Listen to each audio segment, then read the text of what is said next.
Ostavi se računala i dođi na večeru. Ispred računala si non stop. Pred računalom ćeš umri.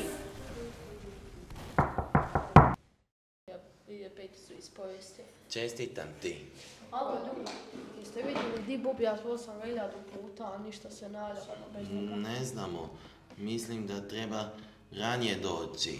On mi priča o nekoj igrici, pa sam mu napisao 42 poruke i niti na jednu nije odgovorio. A što sad radimo? Samo zvonilo.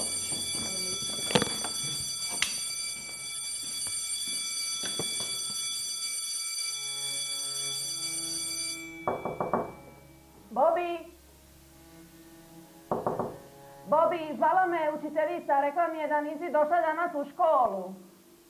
Bobi, otvori vrata.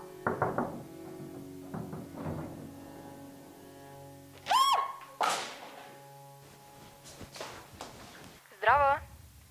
Jako mi je žao što si ovo morala vidjeti, ali što da ti kažem, ima način da ga vratiš. Molim? Tko si ti? Što je mome sinu? Želiš li ga vratiti? Da, želim ga vratiti. U redu, prati instrukcije o ovoj igri, pobjediš li, vraćam ti sina, izgubiš li, plaćaš životom. Šta su instrukcije?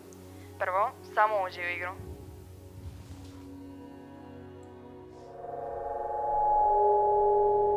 O moj Bože.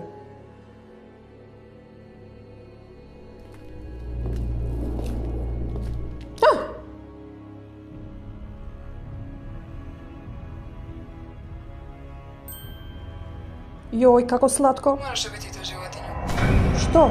Ti želiš što? Da ubiješ to. To ima ime. U pravu si, ubi Bobija.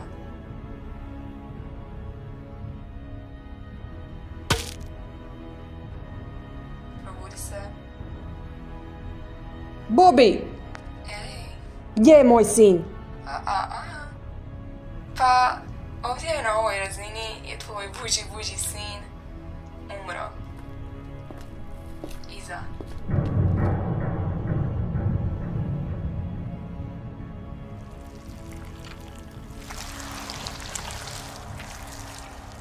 Kući sam.